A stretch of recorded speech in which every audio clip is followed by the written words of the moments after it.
정치마수다 시작하겠습니다. 장성철 공론센터 소장, 윤재관 더불어민주당 정책위 부의장 두 분과 함께 이야기 나누겠습니다. 어서 오십시오. 안녕하세요. 네, 국민의힘 이뇨한 혁신위 이야기부터 해보겠습니다. 어제가 희생혁신안과 관련해서 최후 통첩을 했던 날인데 지도부와 혁신위의 갈등 국면은 더 두드러지고 있고요. 어제는 진실 공방까지 벌어졌습니다. 혁신안을 최고위에 보고를 했냐 안 했냐 이걸 가지고 얘기도 나왔는데 지금 이 갈등 국면의 이유가 어디에 있다고 봐야 할 것인가. 이 혁신위의 월권인가요? 아니면 지도부의 시간 끌기 전략이 지금 잘 먹히고 있는 건가요? 어떻게 보세요?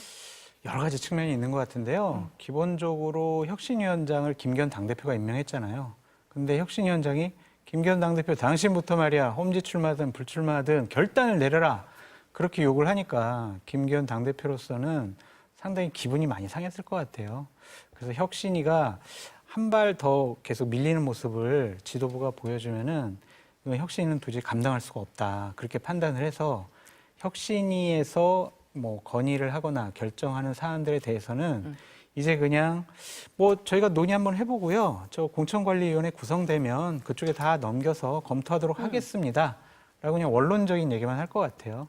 그래서 저는 혁신위가 처음 뭐 제가 이 자리에 나왔어도 말씀드린 것 같은데 속빈강정이다. 별로 할 것이 없다. 그렇게 말씀을 드렸는데 그냥 흐지부지 끝날 것 같습니다. 목요일 날 이뇨한 위원장이 좋아요. 저희들이 한번 마지막 저희들의 혁신안을 제대로 한번 발표하고 우리가 최고위원회의 결심을 얻어내겠습니다. 라고 했지만 최고위원회 분위기는 하든지 말든지 그런 분위기인 것 같아요. 그래서 이미 존재감이 없어진 혁신위가 아니냐 그런 좀 생각이 듭니다. 지도부는 지금 신경을 안 쓰는 분위기다. 그런 것 같아요. 지도부가 이제 영남권 의원들과 한편이 돼가지고요.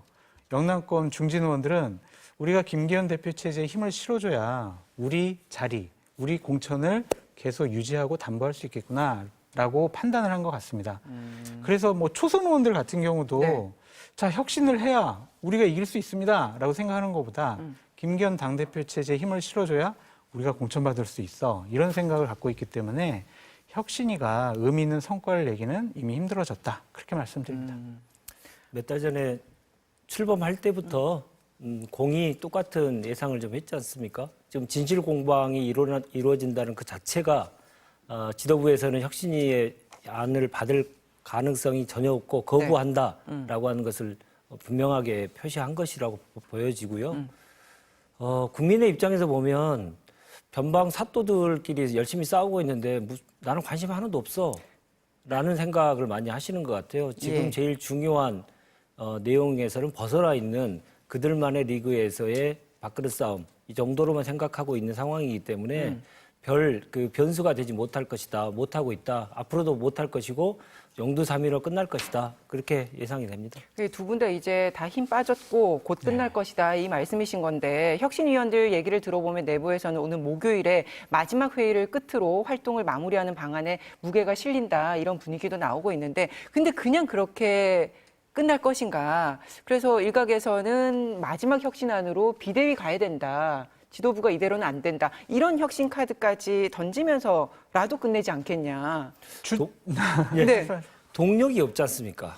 그렇게 하려면 명분이 있어야 되고 그리고 국민의 지지가 있어야 되고 그럴 텐데 이뇨한 위원장이 그걸 밥그릇을 다 차버렸어요. 본인이 공관위원장을 셀프로 하고 싶다는 얘기까지 해버리고요. 그리고 국민들이 제일 지금 듣기 싫어하는 얘기 다시 한번 또 여당이 윤심 경쟁에 본인이 먼저 발을 들여놓고 이러한 것을 보면서 명분도 없고 할 수 있는 동력도 스스로 차버리는 결과가 벌어졌기 때문에 뭐 비대위 전환 뭐 얘기하겠지만 레토닉에 불과할 것이고 그것이 뭐 실현 가능성이 전혀 없어 보인다. 저는 그렇게 보입니다. 그럼 기본적으로 주장은 할 수 있겠죠. 그냥 본인들이 하고 싶은 얘기 다 할 수 있을 것 같습니다. 그런데 하지만 그것을 지도부에서 받을 가능성은 전혀 없는 것 같고요. 지도부에서는 어쨌든 아까 말씀드렸듯이 검토해 볼게요. 자, 공관위 넘기겠습니다. 그런 식으로 그냥 퉁치고 끝날 것 같다라는 좀 생각이 들고요. 이제 계속 이뇨한 혁신위가 왜 이렇게 좀 실패하는 길로 가게 됐을까라고 판단을 해보면 몇 가지 주요 포인트가 있었던 것 같아요. 그러니까 첫 번째는 대통령에게는 아무 말 안 하겠어요. 예. 그건 월권이에요. 나라님에 대해서는 우리가 더 이상 할 말이 없어요. 이렇게 선을 긋고 났기 때문에 이미 그때부터 그게 가장 큰 혁신이다 이런 목소리들이 있었는데 그거보다 선을 그으면서부터 별로 기대감이 떨어졌다. 그렇죠. 그러다가 보니까 김기현 당대표한테 화살이 갔단 말이에요. 근데 김기현 당대표는 당대표의 거취 문제는 당대표가 알아서 할 테니까 혁신위원회에서 이래저래 하지 마시오. 그랬을 때 던졌어야 돼요. 그래? 우리가 그런 것도 얘기 못하면 혁신위가 왜 필요하냐. 당대표가 그런 입장이면은 우리 혁신위원장과 혁신위원들 다 사퇴하겠습니다. 이랬어야 되는데 2주 동안 기다려보겠습니다. 이랬잖아요. 네. 그러니까 이제 혁신위가 만만하게 보인 거죠. 그리고 저는 기본적으로 혁신위가 이뇨한 위원장이 정치를 안 해본 분이잖아요. 네. 그래서 정치를 해본 분들에게 그 노련한 수에 좀 당하지 않았을까라는 좀 생각이 들고 이뇨한 위원장 혼자 개인 플레이 단독 드리블 막 하다가 그냥 자기 골 때려가지고 그냥 골로 자살골 넣은 거 아니냐. 열심히 가긴 했는데 네. 방향을 잘못 잡았다. 네, 그런 생각도 좀 들어요. 집안 단속도 못했지 않습니까? 혁신 내부 안에서의 이 결의를 확실하게 온보이스로 유지하지도 못하고 조기 해체론을 가지고 계속 갈등을 빚었기 때문에 아니 안에서부터 이렇게 지지고 볶고 하는데 밖에 당내지만 뭔가를 혁신을 요구하기는 본인들로서도 민망한 일이 계속 벌어졌지 않습니까? 그러니 예. 아무 말발이 안 서는 거죠. 그러니까 그 당내가 아니고 혁신위 안에서의 갈등 같은 경우는 이 지도부 뭐 중진들의 희생안에 대해서 아무 답변이 나오고 있지 않은 상황에서 어떻게 우리가 대처를 할 것인가 이게 갑론을박이 이어지다가 네. 최근에 이제 갈등이 나온 건데 네. 어쨌든 지금 장 소장님은 처음부터 지금 잘못 갔다. 너무 열심히 갔는데 잘못 갔다. 이 말씀을 하시는 거잖아요. 한 가지 더 네. 결정적인 포인트는 이뇨한 위원장이 스스로 나 공관위원장 시켜줘. 이것은요. 아까 그게 정점을 말씀드렸죠. 찍었다? 예, 거기서 제일 크게 그렇죠. 예, 맛이 가버린 거죠. 그러니까 욕심과 사심이 있었구나. 결국에는 공관위원장 하려고 네. 혁신안을 그렇게 얘기를 하고 당대표를 막 이렇게 구석으로 몰았구나. 그럼 오해받기가 쉽잖아요. 근데 강서 보궐선거 이후에 당내에서 이렇게는 안 된다. 우리가 이 분위기로는 총선 못 치른다라고 하는 목소리가 굉장히 많이 있고 그걸 이뇨한 혁신위원회에서 뭔가 방향을 잡아서 흔들어 주길 바랬을 거 아닙니까? 그리고 바라는 목소리가 지금도 있고요. 그래서 힘이 실렸던 거고 이뇨 혁신위원장은 그게 민심이다 이렇게 표현도 했던 건데 그렇게 보면 어쩌면 방향은 괜찮았던 건데. 괜찮았는데 네. 당대표 그만둬라. 그리고 중진 의원들 다 희생하고 불출마 선언해라. 라고 하니까 이뇨한 위원장은 자기 편이 없었던 것 같아요. 그리고 결정적으로 또 막 몇 가지 우리가 짚어봐야 될 포인트들이 네. 있는데 그러니까 이러한 것들에 대해서 하여튼 좀 대통령실이 뒤에 있었던 거 아니냐. 그런 이제 주장의 동기의 순수성도 좀 훼손당한 부분도 있는 것 같다. 그런 좀 생각이 들어요. 그러니까 처음에 김한길 위원장은 나 매일 통화해요. 하다가 아니에요. 저 지금까지 한 3-4번 통화했어요. 말을 바꿨잖아요. 그리고 중간에 또 있었죠. 대통령에게서 힘을 실어준다는 얘기를 전해 들었다. 네. 또 이런 얘기가 있었죠. 네.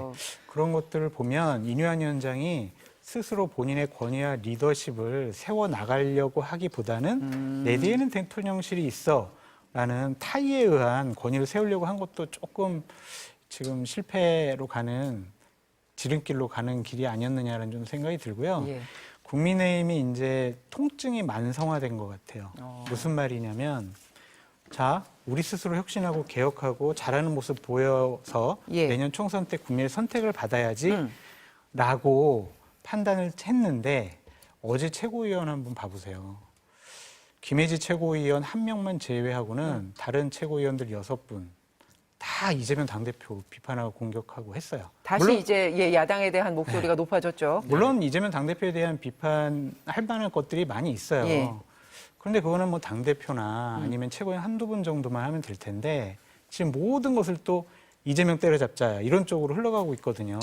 그렇게 되면 바깥에 나쁜 사람이 있으니까 우리 내부적인 혁신은 나중에 뒤로 미루자. 일단은 공천부터 바꿔보자. 그러한 무사한 일주의에 빠질 수가 있거든요.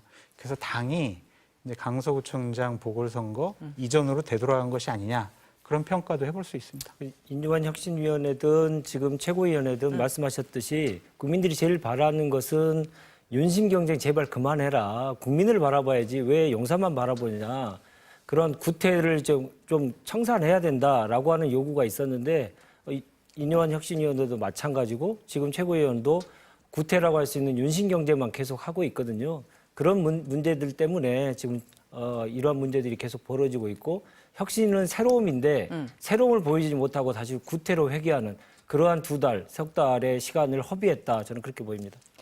그래서 우리가 이 얘기를 하면서 왜 이렇게 중간에 덜컹거리면서 조정이 안 되냐라고 했을 때 대통령이 계속해서 해외 순방 가 계셔서 그렇다. 대통령의 의중을 모두가 기다리고 있는데 나오지 않아서 그렇다라고 했었는데 오늘 그 강승규 전 시민사회 수석이죠. 지난주에 이제 대통령실에서 물러난 강승규 시민사회 수석이 대통령 역시 인유한 혁신위원회의 성공을 바라는 마음이다. 이런 인터뷰를 했어요. 그러니까 대통령의 의중은 여전히 그러면 혁신위에 실려 있는 거라는 건가? 뭐 이렇게 보이는데 그럼 지금 김기현 대표는 이제 윤심에서 벗어나는 모습을 보여주고 있는 건가요?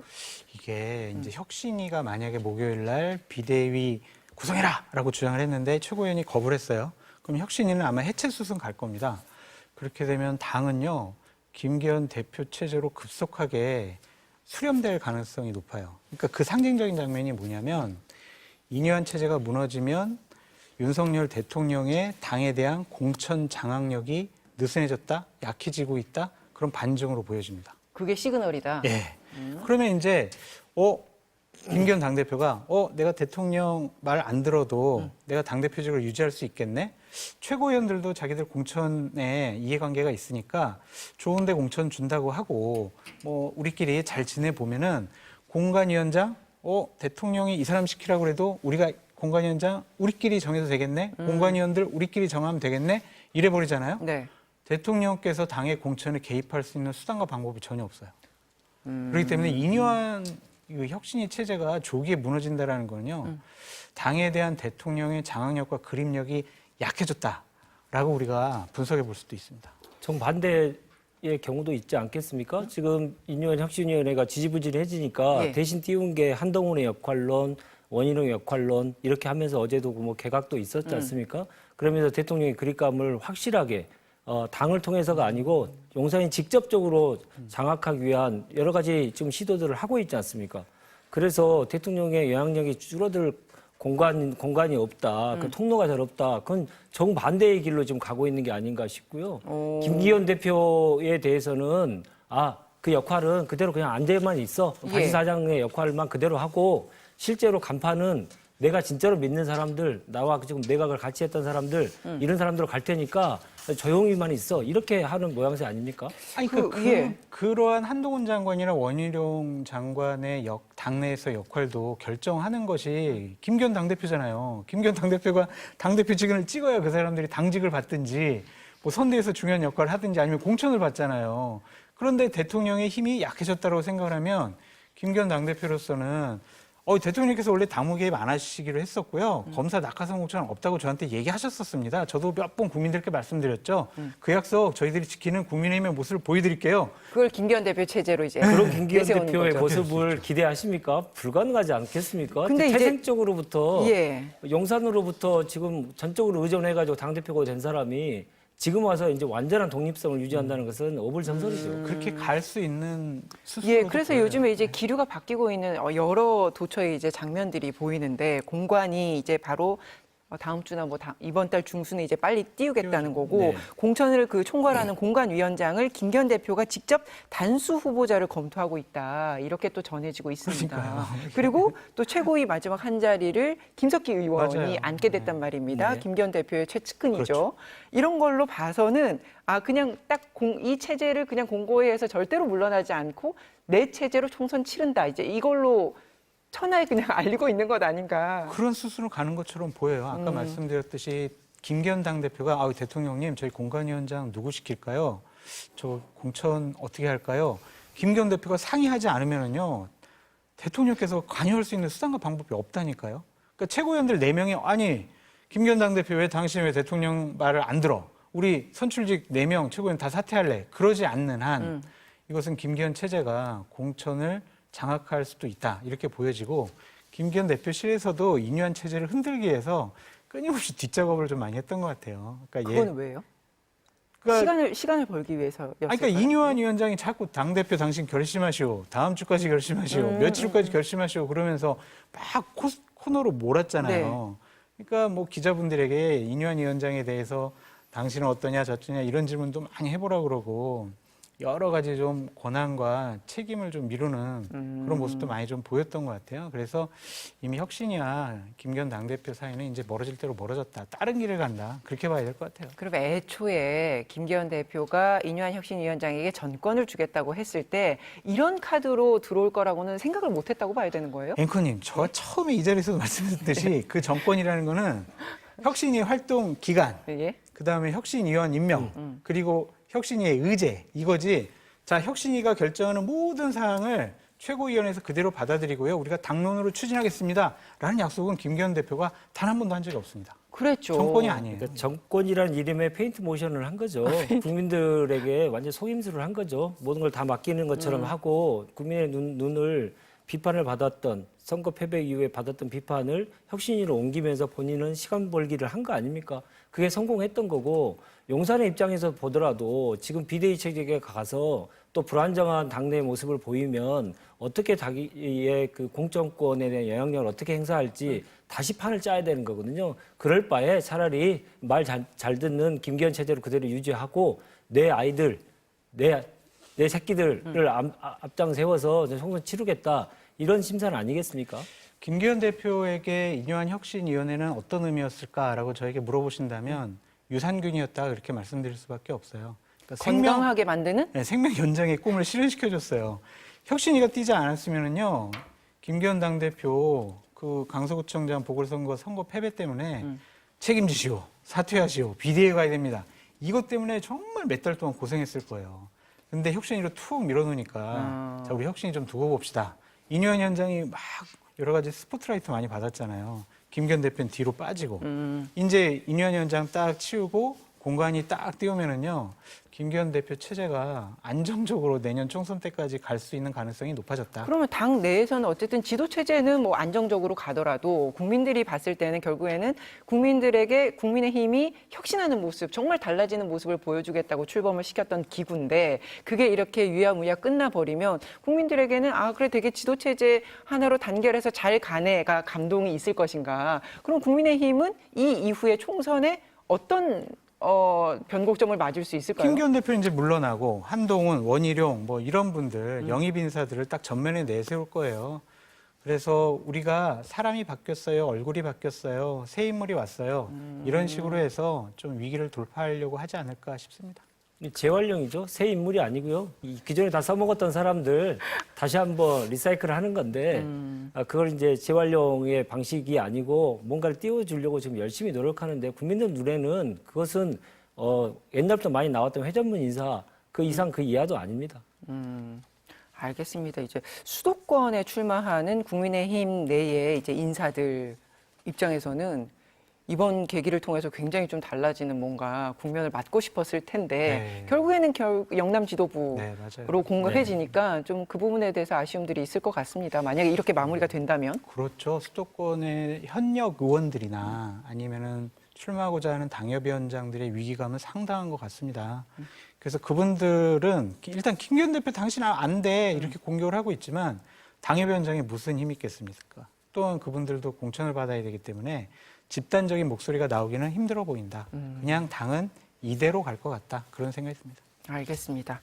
개각 이야기로 넘어가 보겠습니다. 윤석열 대통령이 어제 6개 부처의 장관을 교체하는 개각을 단행했죠. 총선에 출마할 정치인 출신 장관들이 떠난 자리에 관료 그리고 학자 출신들을 채웠는데 여야의 평가는 극명하게 엇갈리고 있습니다. 들어보시죠. 이번 개각에서는 내각 구성원의 다양성을 강화하겠다는 대통령의 강력한 의지에 따라 여성 장관 후보자가 3분 임명되었습니다. 또한 정통 관료나 학자 전문가들이 대거 입각하게 되었습니다. 정치색을 빼고 위기 대응에 초점을 맞춘 이번 인사에서 정쟁의 여지는 찾아볼 수 없습니다. 민주당은 이번 개각에 대해 벌써 도주 개각 운운하며 거친 말로 비난하고 나섰는데 무조건 정부를 공격하고부터 보는 관성에서 벗어나 객관적으로 후보자들의 전문성을 평가할 수는 없는지 아쉽습니다. 경질을 해야 될 인사들을 도리어 내년 총선에 출마시키겠다고 그 자리를 깔아주는 것은 도저히 납득이 안 됩니다. 아직 예산안도 국회에서 협의가 마무리가 안 됐고 통과가 되지 않았습니다. 근데 예산 관련 주무장관인 경제부총리 겸 기재부 장관을 지금 개각하겠다고 발표를 했습니다. 정말 이해할 수 없습니다. 한 분 한 분에 제가 평가는 하지 않겠습니다만 후임자로 임명되신 분들의 대부분이 경력상 의아함을 나타내고 있습니다. 이런 잘못된 장관급 인사의 피해는 고스란히 국민의 몫입니다. 네, 윤재관 의장님은 어떻게 평가하세요? 도주개각 얘기했습니다만은 좀 비상식 개각이다 이렇게 저는 얘기하고 싶은데 아니 외교부 2차관을 하던 사람이 중기부 장관을 한다는 거잖아요. 외교 관료로서의 전문성을 인정받았겠지만 중기부는 완벽한 전문적인 영역이자 경제부처입니다. 완전히 그 사고의 틀 자체가 좀 틀리거든요. 특히나 이번에 우리나라 외교가 29표로 전 세계에 지금 창피를 당했지 않습니까? 그리고 국민들이 그걸로부터 엄청난 실망을 하고 있고 우리 국력이 이것밖에 안 되느냐라고 얘기를 하고 있는데 그 책임이 있을 수 있는 외교부 2차관을 영전을 시켜서 장관으로 만들어준다는 게 여성을 배려한다는 것으로 치환이 되겠습니까? 그 말이 안 되는 이제 억지인 거고요. 특히나 그동안 관례대로 따지자면 국민에 대한 기본적인 예의가 있어야죠. 아직 예산안이 통과가 안 됐는데 예산의 주무장관을 다음 총선을 위해서 배려한다는 차원에서 먼저 개각에 넣었다고 하는 게 말이 됩니까? 그분이 뭐 격전지에 출마합니까? 아니 TK에 출마하는 거 아닙니까? 깃발만 꽂으면 되는데 출마하는데 벌써부터 그렇게 배려를 해줘야 됩니까? 그 사람의 국회의원 한 번 더 하는 게 대한민국 전체의 예산안을 확정하는 것보다 더 중요합니까? 이거는 완전히 선후관계가 틀렸고 그 사적인 거가 공적인 것을 완전히 뒤바꿔버리는 몰상식 개각이다. 저는 그렇게 생각합니다. 네. 어차피 뭐 예산이야 지금 다 국회로 넘어가 있고 국회에서 지금 소소위를 통해 가지고 예산을 확정 짓는 절차만 남았기 때문에 기재부 장관이 예산과 관련해서 할 수 있는 역할은 지극히 제한적이고 또한 인사청문회까지 하려면 앞으로 3주 동안은 현재 추경호 장관이 계속 장관직을 수행할 수밖에 없습니다. 그래서 예산 때문에 예산이 중요하지 왜 뭐 총선 배려가 더 중요해 그렇게 좀 비판하시는 것은 무리가 좀 있어 보이고요. 외교부 차관을 중기부 장관 시킨 거는 조금 좀 비판의 소지가 여러 가지로 있을 것 같아요. 네. 물론 김대기 비서실장은 그 오영주 차관이 네. 베트남 대사를 하면서 베트남의 산업계에 많은 기업 이해도가 높다. 네, 예. 기업 현장 방문도 많이 했기 때문에 적임자다 그런 식으로 말씀을 하셨는데 그거는 좀 너무 억지스러운 것이 아니냐 그런 좀 생각이 들더라고요. 어쨌든 뭐 여성 뭐 3명 임명 네. 이거에 이렇게 큰 의미를 두려고 하시는데 과연 뭐 그게 어떤 큰 의미가 있을까라는 좀 생각이 들지만 어쨌든 좀 전문적인 분들을 임명을 하려고 상당히 노력을 했다라고 보여집니다. 네, 하지만 대통령의 국정 장악은 더 뭐 많아질 것 같다, 과도해질 것 같다, 일방적일 것 같다, 책임 장관제는 무의미해졌다 그렇게 볼 수밖에 없을 것 같아요.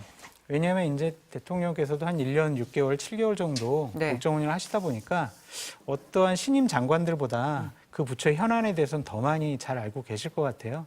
그래서 이 분들이, 이 신임 장관들이 대통령께 어떠한 각 부처의 여러 가지 사안들을 뭐 전문적으로 브리핑을 하거나 이끌어 나간다, 설득을 한다.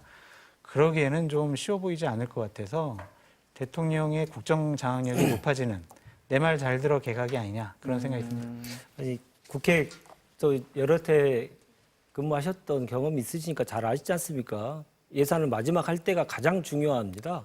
마지막 협의할 때 장관이 어떤 판단을 하느냐, 여야 간의 합의에 대해서 기재부가 어떤 판단을 내리냐에 따라서 결과가 확 바뀌지 않습니까? 지금 제일 중요한 시기입니다. 근데 책임자가 이미 마음에 콩밭을 떠나버리고 없어요. 이 사람이 제대로 하겠습니까? 그러면 차관이 해? 아니면 예산실장이 해? 이렇게 하면서 실제로는 장관이지만 그 권한과 책임을 다하지 않으려고 하겠죠. 이런 상황을 국민들이 정확히 아셔야 됩니다. 가장 중요한 시점에 장관이 사실상의 공석 상태다. 네. 이것은 국민에 대한 배신행위입니다. 어제 개각 외에도 추가 개각이 곧 있을 것으로 예상이 되는데요. 내부 권력 다툼이 있었던 국정원, 그리고 탄핵 직전 위원장이 사퇴한 방송통신위원장 자리, 그리고 또 엑스포 유치 실패의 책임론이 불거진 외교부, 수장도 교체가 예상이 되고 있는데 그 후임으로 거론되고 있는 인사들도 있잖아요. 네. 앞으로 진통이 없을까요? 그 전두환 정권 시절에는 참 군인들이 정부 각 부처라든지 사회 요직에 많이 진출했었죠. 그래서 윤석열 대통령 체제 하에서는 검찰 출신 분들이 많이 좀 진출을 하려고 하는 것 같습니다. 이제 후임 방통위원장으로 이렇게 오르내리는 분도 검사 출신이신데 어쨌든 그분을 임명하는 것이 적임자인가라는 네. 부분에 대한 또 많은 지적도 있으니까요. 대통령께서 보다 더 합리적인 선택을 하지 않을까 기대해 봅니다. 그러니까 지금 어제 개각 대상자도 그렇고 경력의 의아함이라는 부분이 지금 문제가 되고 있는 것 같아요. 국민에 대한 기본적 예의가 없는 것 같습니다. 다시 한번 지적하고 싶지만 아니 지금 말씀하셨더니 방통위 위원장으로 지금 거론되고 있는 분 권익위원장으로 지금 임명된 지가 5달밖에 안 됐습니다. 5달이면 본인이 이제 업무 파악 정도 하고 어떻게 갈 건지에 대해서 이제 좀 뭔가를 일을 할 수 있는 자리인데 시간인데요. 그걸 또 바꿔버린다는 거지 않습니까? 왜? 검사니까 제일 믿을 만한 사람이니까 방송 장악을 위해서 내가 제일 믿을 만한 검사를 갖다 배치해야겠다. 네. 아무 상관없이 갖다 배치하는 겁니다. 또 하나 조태용 안보실장이 지금 국정원장으로 얘기가 나오고 있지 않습니까? 네. 이 정부 좀 출범한 지가 1년 6개월 정도가 됐습니다. 조태용 실장이 만약에 안보실장에 물러나고 국정원장이 된다면 이 정부에서 몇 번째 지금 임명인지 아십니까? 3번째입니다. 1년 6개월 동안 3번이에요. 주미대사, 그다음에 안보실장, 그다음에 국정원장이에요. 그러면 일 좀 하려면 다 바꾸고 해서 실제로는 일을 하겠다는 것이 아니고요. 자기가 맞는 사람들 그냥 앉혀놓기만 하겠다는 겁니다. 그리고 실제로는 검사들이 다 알아서 할 테니까 너는 자리만 지켜라. 이거 아닙니까? 5개월마다 이렇게 사람들을 바꿔가면서 똑같은 사람을 돌려가면서 인사하는 게 이게 정상적인 인사입니까? 집권 말기입니까? 지금 집권 초기 아닙니까? 초기부터 이런 정도가 된다 보면 집권 말기는 사람도 가서 못 구해가지고 계속 공성 상태가 계속 유지될 것 같다. 저는 그런 암울한 예상을 지울 수가 없습니다. 문재인 정권 때 인사의 난맥상을 여기에 얘기를 하면 좀 무리가 있죠? 아이고, 그 모든 일이 얘기할 때마다 그런데 생각을 해보십시오. 1년 엄청 6개월. 하고 싶은 지금 말씀이 여기까지 나오신 것 1년 같아요. 6개월 동안 3번 임명하는 경우는 없었습니다. 그래서 지금 그 얘기를 합니다. 방송통신위원장 이제 후임자로 내정이 됐다고까지 얘기가 나오고 있는 분이 김웅일 권익위원장인데 검사 출신이고 방송과 관련된 전문성에서 어떻게 우리가 확인이 가능할 것인가. 그리고 이렇게 모든 부처에 검사 출신들이 앉는 것에 대한 문제 제기가 있었는데 왜 이렇게 인사풀이 좁냐 이 문제 제기가 있는 것 같아요. 대통령께서 신뢰하시는 그룹이 검사 그룹인 것 같아요. 믿을 수 있다. 내가 저 사람들의 능력은 내가 인정을 한다. 그런 생각이신 것 같은데 조금 더 사람들을 폭넓게 좀 알아보고 좀 선택을 하셨으면 좋겠다라는 생각이 들고요. 방통위와 관련해서는 좀 드리고 싶은 말씀이 있습니다. 예. 합의제 기구입니다. 그런데 지금 대통령이 하셨던 방통위원장과 부위원장이 지난 한 2달 정도 됐나요? 중요한 여러 가지 결정을 많이 했거든요. 그거는 방통위 설립 취지에 좀 맞지 않는 것 같습니다.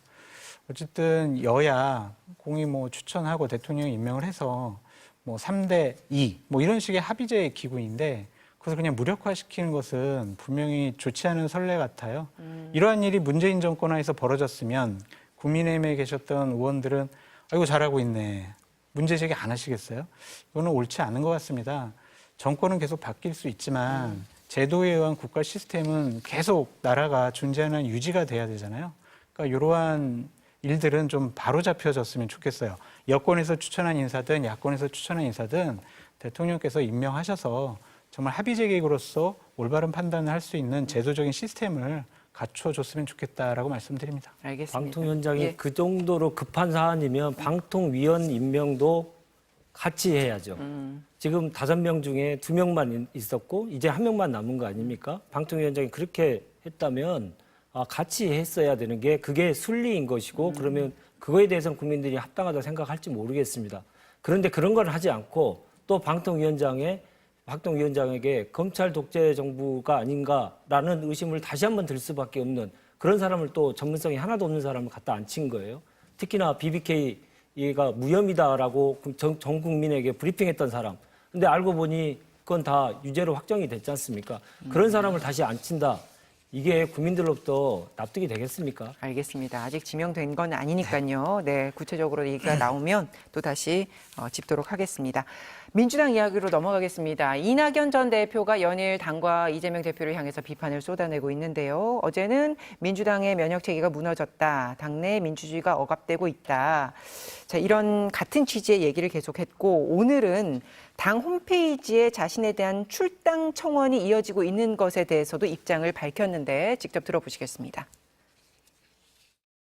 지금 7천 명 넘었다고 봤습니다. 7천 명 넘었다고요? 몇 달 전에는 5만 명 이상의 제명 청원을 했었습니다. 네. 당에서 몰아내면 뭐 받아야지 어떡하겠습니까? 몰아내주기를 혹시 바라십니까? 바라기야 하겠습니까? 그러나 당원들이 그렇게 하고 당이 결정한다면 따라야죠. 저는 예. 제 개인의 무슨 공간을 찾고 있는 게 아닙니다. 거듭 말씀드리지만 예. 제 역할이나 제 직책에는 관심이 없습니다. 네. 국가를 위해서 이 시기에 제가 할 수 있는 일이 무엇일까? 네. 그것이 저의 관심사 1번입니다. 최근 발언의 수위도 높아지고 굉장히 구체성도 명확해지면서 결국에는 신당 창당을 이야기하고 있는 것 아닌가 이 질문이 계속 나와요. 엄중낙연, 예. 이낙연 전 총리가 별명이죠. 저러한 예. 발언을 하시는 거 보면 어느 정도 좀 결심이 쓰지 않았나? 그런 좀 생각이 듭니다. 내가 이렇게 협박을 하고 이재명 당대표 체제에 대해서 비판을 하면 이재명 당대표가 나를 만나자고 해서 아이고 총리님 왜 그러십니까? 총리님 이낙연계 제가 다 공천 주겠고요. 우리 대표님도 우리 총리님도 내년 총선에 중요한 역할을 해주셔야죠. 이렇게 제의 들어올 거라고 생각해서 이렇게 얘기는 안 하실 것 같아요. 이미 좀 마음이 쓰셔서 좀 민주당을 나와서 좀 합리적이고 상식적인 분들과 새롭게 좀 정치를 해보려고 결심이 쓴 것이 아닌가. 그것이 하나의 세력 그리고 신당의 형태로 나타나지 않을까 그런 생각이 좀 듭니다. 그러니까 협상 카드 차원이 아니라는 아닌 것 같아요. 말씀이세요. 예. 이러한 엄중낙연의 별명과 달리 이렇게 단호하게 얘기하시는 거 왜 지난 대선 때는 그렇게 하지 않았나? 우리 민주당을 지지하시는 분들 그리고 국민들이 많이 묻고 있습니다. 왜 자신의 비서실장이 타당 후보를 지지하겠다고 선언했을 때 경선을 참여했던 한 사람으로서 경선을 승복하는 의미에서라도 그 비서실장의 행보에 대해서 분명하게 지적하고 나와 완전히 별개의 문제다라고 정확히 지적하면서 민주당 집권에 대한 필요성을 역설하셨다면 지금의 검찰 독재 정권이 탄생했을까? 이런 얘기들을 많이 하십니다. 본인이 정말 해야 될 일에 대해서는 제대로 하지 않으시고 본인의 입지가 작아졌다고 해서 지금 아주 명백하게 신당을 만들 것처럼 얘기하시는데 정말 본인이 해야 될 역할을 제대로 못한 것부터 성찰하시는 게 맞다. 저는 그렇게 생각합니다. 그럼 그때는 안 했는데 지금은 왜 한다고 생각하세요? 본인의 입지를 생각을 먼저 하고요. 당과 국가를 먼저 생각을 하는 그러한 모습이 지도자로서의 모습이 부족했기 때문이라고 저는 생각합니다. 그래요? 지금 국가를 위해서 뭔가를 역할을 하겠다라고 계속 하지만 그거에 대해서 국민들이 수용성이 있어야 되지 않겠습니까? 근데 지난 대선 때 이낙연 전 대표가 했던 여러 가지 행보에 대해서 많이 실망하는 당원과 국민들이 많다는 것. 그거에 대한 성찰부터 먼저 시작하지 않고 저렇게 말씀하시는 것에 대해서는 상당히 저도 유감이고 특히나 많은 부분에 있어서 나라가 후퇴하고 있었을 때 본인이 분명하게 입장을 얘기하시고 윤석열 정부에 대해서 비판의 칼날을 분명하게 세우셨던 그러한 노력에 비해서 노력이 너무 작았다. 저는 개인적으로 그렇게 평가합니다. 이낙연 전 총리에게 드리고 싶은 조언이 있어요. 그러니까 지금 자칫 잘못하면은 배신자 프레임에 갇힐 수가 있거든요. 아유, 당은 지금 이재명 당대표로 확고하게 지금 몰려가고 있으니까 활동 공간이 없어. 여기서 내가 정치적인 생명력을 유지하는 활로가 없어. 그러니까 나는 나와야지. 그래서 이재명 당대표 내가 공격해야지 이래서는 답이 안 나와요. 본인이 국가를 위해서 뭔가를 하시겠다라고 얘기를 했잖아요. 그러면은 사심이 없고 희생하는 모습을 먼저 보여줘야 돼요. 자칫 잘못하면 내가 민주당에서 대통령 후보가 될 가능성이 현재로서는 없으니까 네. 내가 따로 살림을 차려야지. 내 세를 만들어야지 네. 뭐 이렇게 보인다는 왜? 거예요? 예. 내가 2027년도에 대선 출마해야 되니까. 그런 오해를 받을 수 있거든요. 그래서 신당 만들 때쯤 해서 만약 탈당하시게 되면 저 2027년 대선 출마 안 하겠습니다.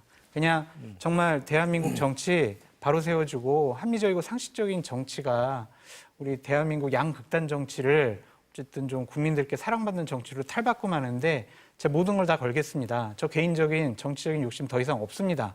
그렇게 선언을 해야 국민들이 그리고 지지자들이 진정성을 인정하지 자칫 잘못하면 내가 여러 세력 만들어가지고 대선에 출마해야지 그렇게 개인적인 욕심으로 비춰질 수 있거든요. 그래서 대선 불출마 정도는 한번 생각해 보시는 것이 어떠냐. 자, 그런 생각이 그러면 듭니다. 개인적으로 엄청난 선언인 건데 네. 그러면 그 정도의 선언을 희생의 차원에서 내걸게 되면 네. 그러면서 민주당에 대한 비판을 하고 네. 그래도 민주당이 바뀌지 않아서 나는 신당을 만든다라고 하면 새 결집이 확실히 이루어질까요? 혼자 힘으로는 안 될 거예요. 그래서 원칙과 상식에 계신 분들이 김영대 이낙연 예. 총리랑 같이 할 것이냐라는 것과 지금 어쨌든 제3세력 제3당은 이준석 대표가 되잖아요. 이준석 가장 주목을 대표와 받고 있죠. 예. 손을 잡을 것이냐. 우리가 정치적인 상상력을 발휘해 보면 너무 상상 아니에요? 2월 20일쯤에 예. 이낙연, 이준석, 양이 이 신당이 국민들 앞에 자 내년 총선에 저희들 이렇게 세력을 만들었어요라고 선보일 가능성도 있지 않을까. 거기에 뭐 유승민 전 대표도 붙고 또 뭐 김종인 위원장도 함께하는. 그러니까 그런 지금 모습을 바깥에서 제3당 얘기를 하고 있는 그 모든 세력들이 다 합하는 빅텐트로서 그렇죠. 대한 신당으로 간다면 네, 뭐 김부겸 전 총리도 참여할 수 있을 거고요. 정세균 전 총리도 참여할 수 있을 거고. 이게 정치가 그런 식의 생각나는 사실은 모습을 볼 하루 수도 앞도 있지 우리가 않을까. 사실 모르지만 예. 짬뽕을 빅텐트라고 얘기하는 건 말이 안 짬뽕 되는 거예요. 맛있잖아요. 네. 그렇게 갈 가능성은 없다고 보시는 건데 어쨌든 아까 그렇게 그 큰 희생의 메시지를 내게 된다면 네. 진정성을 인정받고 그래서 이재명 대표로는 안 된다라고 생각하는 당내의 의원들과 함께해서 뭐 새롭게 모습을 갖춘다든지 뭐 그런 가능성은 어떻게 보세요? 저는 이낙연 전 대표가 당대표를 지냈고요. 그리고 3기 민주정부에서 국무총리를 지내신 분 아닙니까? 본인께서 이제 답답한 마음에 여러 가지 얘기를 하실 수 있지만 민주정부 탄생을 위해서 본인의 역할을 당내에서 하실 것이다. 그게 바로 그분도 살고 당도 살고 국가도 사는 길이다. 그렇게 생각하고요. 더 이상 그분의 그 지금 결정되지 않은 사안에 대해서 네. 제가 또 코멘트를 하는 것은 적절하지 않아 보입니다. 알겠습니다. 정치마수다 오늘은 여기까지 하죠. 두 분 고맙습니다.